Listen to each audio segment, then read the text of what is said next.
Welcome to Garden Wise Adventures. My name is Malie, and today it is time for me to transplant some of my seedlings that I previously started into bigger pots, and then to start some other seeds that I can harvest either in the fall or over the winter.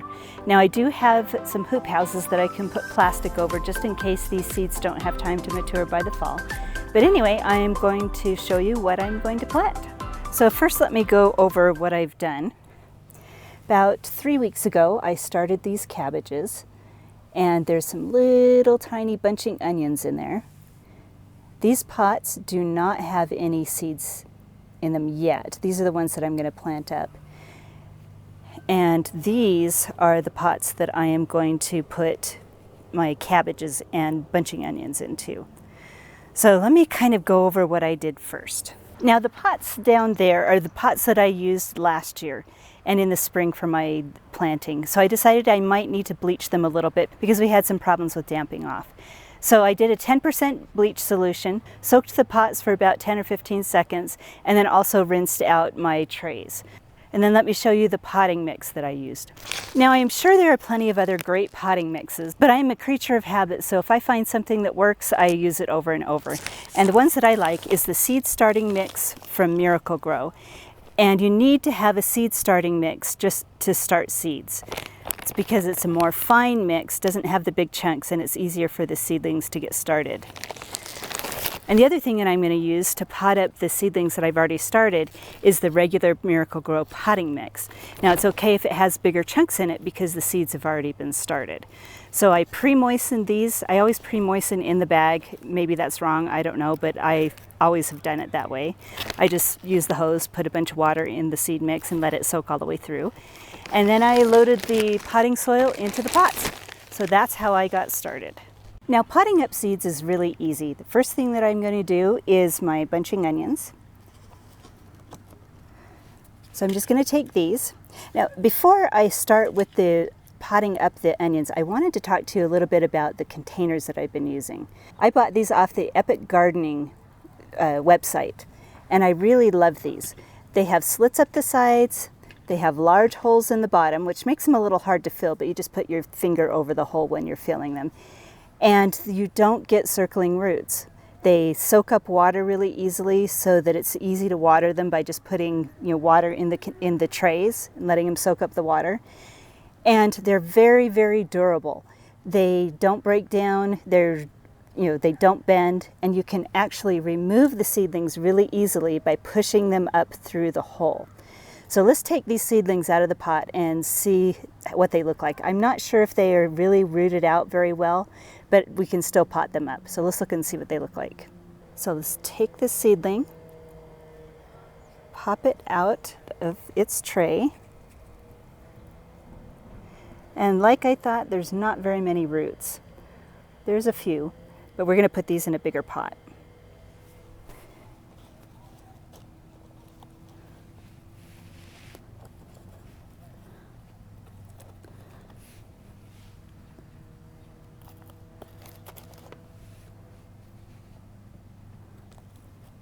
So there we have it. It's potted up into a bigger pot. Even though it didn't have very many roots, it's going to be fine because of the way that the seedling pot is made. We didn't disturb the roots hardly at all. So let's get the rest of them done.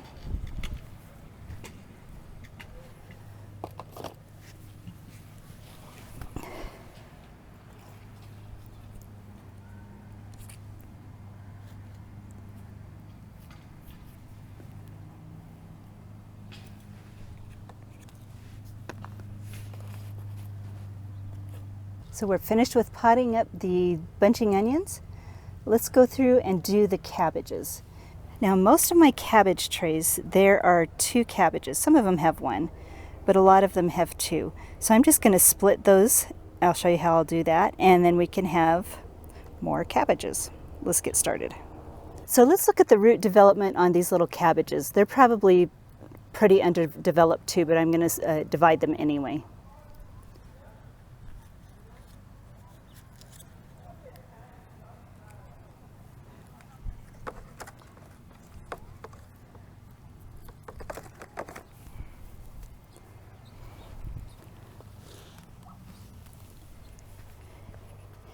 Now these have a few more roots than the bunching onions did. This one's one cabbage, so let's get it transplanted.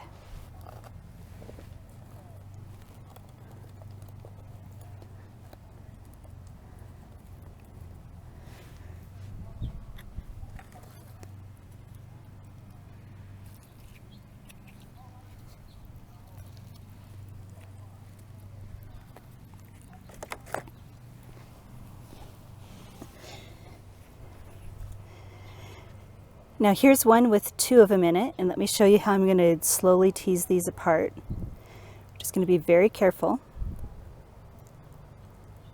You can feel the roots ripping just a little bit, but if you're really gentle,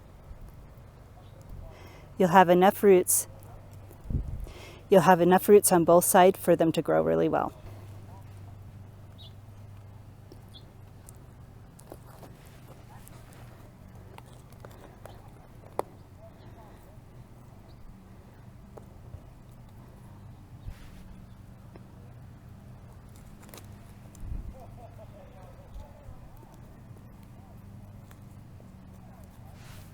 So there we go. We are finished with the cabbage.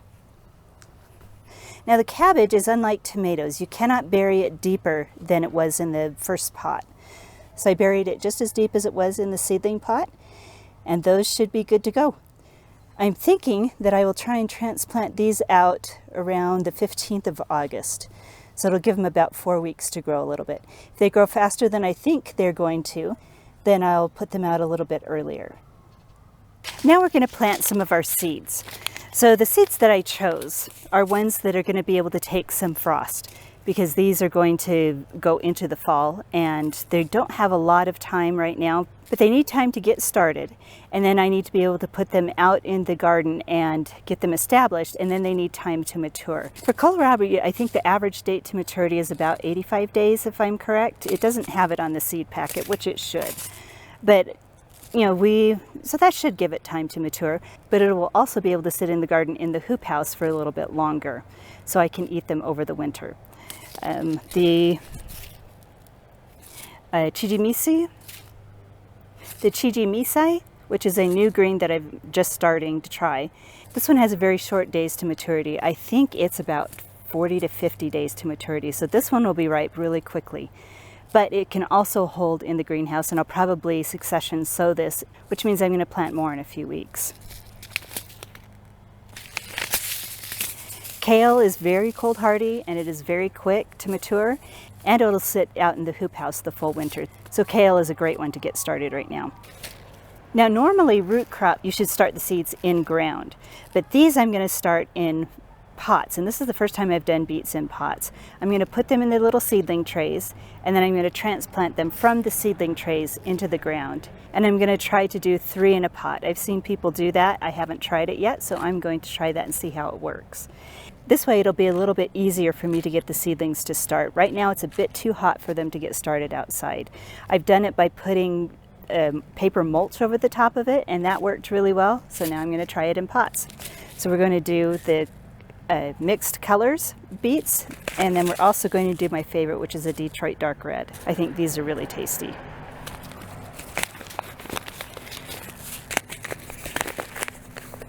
Now we already planted chard in ground in my garden beds, but now I'm going to start more in pots.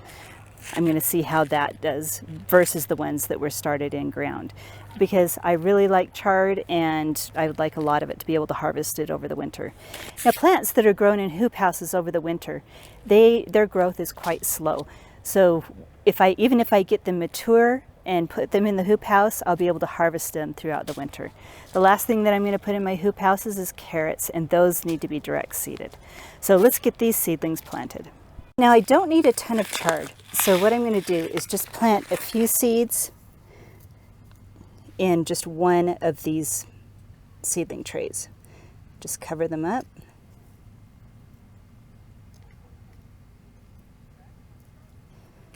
So we're just going to do a couple of cells of the white chard and then 4 cells of the rainbow chard, because I really like the rainbow chard a lot.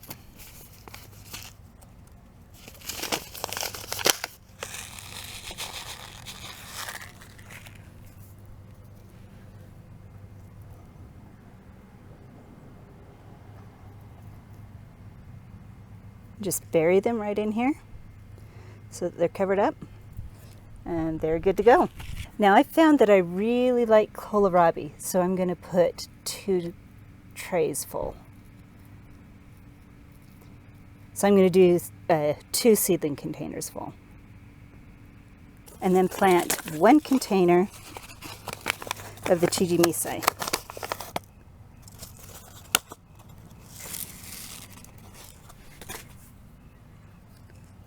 Maybe 2. Let's do 2.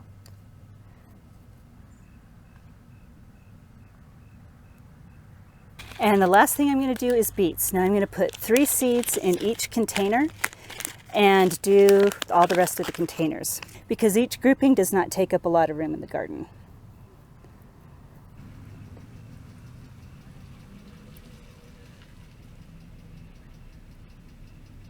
Now the last thing that I'm going to do is I am going to put some vermiculite over the top of each of the seedling trays, because I found that really helps with holding in moisture and getting germination. So here it goes. So there we have it. All the seedling trays are planted. So thank you for coming with me on this adventure. It's a little bit dark. I don't even know if you can see me at this point. It's well after 9, but we've got all my seedlings planted, and that makes me really happy. I really am looking forward to seeing if I can get any of these things to survive over the winter. Now last year I tried it with a hoop house with a single layer of plastic. This year I am going to be on the ball and actually get the second layer of plastic down in 2 hoop houses. So then we can see if we can get these to survive and be harvestable throughout the whole winter. But if not, then a lot of these things will be ready by fall, and we'll be able to harvest them and enjoy them at that time. So I hope you've enjoyed my videos, and if you like my videos, please like and subscribe, and go have a wonderful garden adventure.